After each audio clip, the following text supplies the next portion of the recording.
The alien widow caught me staring, then leaned in and whispered, "Come closer, human." The market on Xylaris 9 was alive with color, noise, and scents that my human senses couldn't begin to categorize. Stalls overflowing with luminescent fruits, metallic fabrics that shimmered like liquid, and creatures that walked upright but had scales or feathers in place of hair. All of it made my head spin. I tried not to look too obviously lost, but it was nearly impossible. That's when I saw her. She stood near a stall selling crystalline vials of glowing liquid, her form elegant and commanding. Her skin was a deep, iridescent violet, and her eyes, large and liquid like molten silver, seemed to pierce right through the crowd. She wore a long flowing garment that swirled around her legs like smoke, and the faint aura of mourning hung around her, subtle yet unmistakable. I had heard tales about the alien widows of Xylaris 9, rare beings who carried immense power, and an even more intense loneliness after losing their mates. Froze.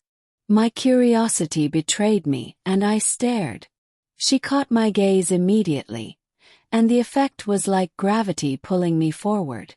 She tilted her head slightly, and then slowly, deliberately, leaned in, her lips barely brushing the air near my ear. "Come closer, human," she whispered. My heart hammered against my ribs.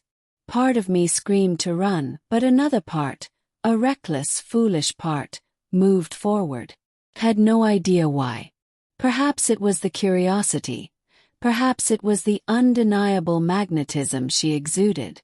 As I stepped closer, I noticed the subtle scent that clung to her, something like rain on metal mixed with faint jasmine. Her voice, soft, melodic, almost hypnotic, made me aware of how much I wanted to obey her every command, even if I didn't understand them. Why me?" I asked, my voice trembling. She smiled, a slow, enigmatic curve of her lips. "Loneliness draws unusual companions. And you, human, are unusual." We walked together through the market, and the crowd seemed to part around her, as though the air itself respected her presence. She didn't speak much, but her presence filled every silence.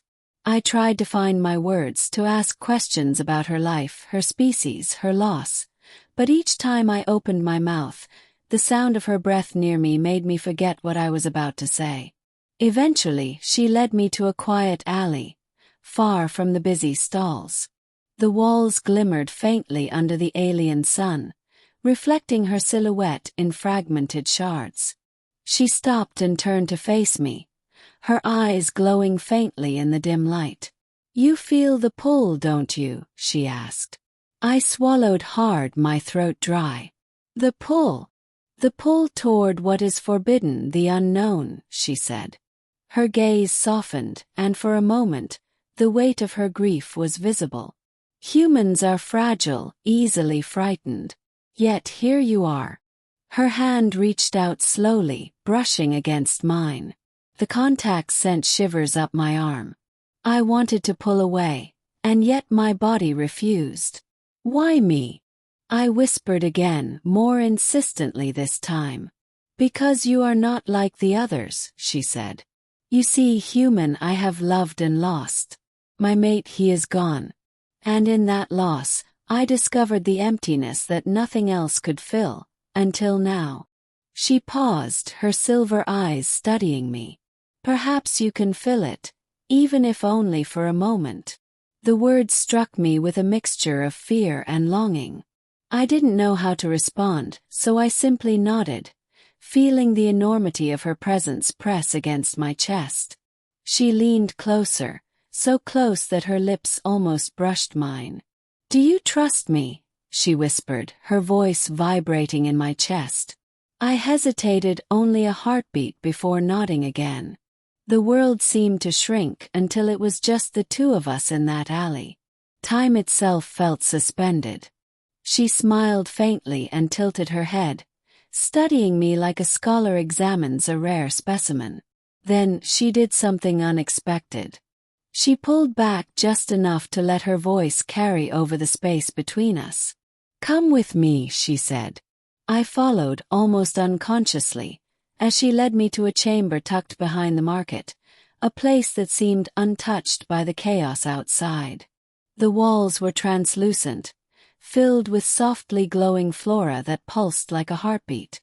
The air was thick with warmth and a heady scent that made my senses reel. She gestured for me to sit, and I obeyed without thinking. She sat across from me, her posture regal yet relaxed. Humans often fear what they do not understand. Yet, curiosity brings them closer to truth. I glanced around the room, captivated by the alien beauty and the aura she carried. "And what truth?" I asked. "The truth that loss is not the end," she said softly. "That even after grief, even after death, connection can still exist. You are here, human. You see me and I see you. Perhaps that is enough." She reached out again, this time letting her fingers brush the side of my face. Her touch was electrifying and my mind reeled. "Do you understand what you are to me?" she asked. "No," I admitted honestly.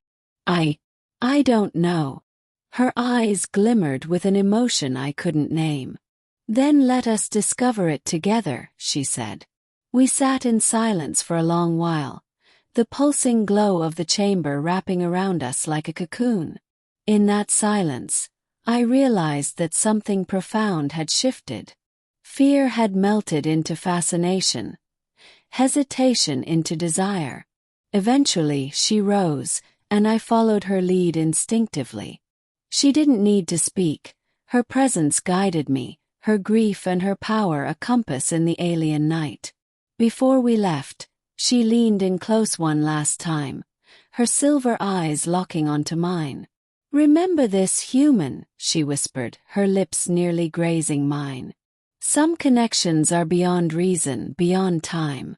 You are part of mine now. And I am part of yours." As she stepped away and faded into the shadows of the market, I stood frozen, heart racing, mind reeling.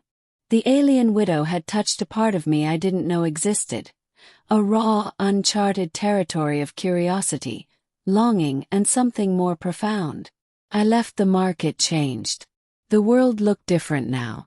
And somewhere I knew she would be watching, waiting, a whisper of silver in the night, pulling me back whenever the universe allowed. And somehow I knew I would go.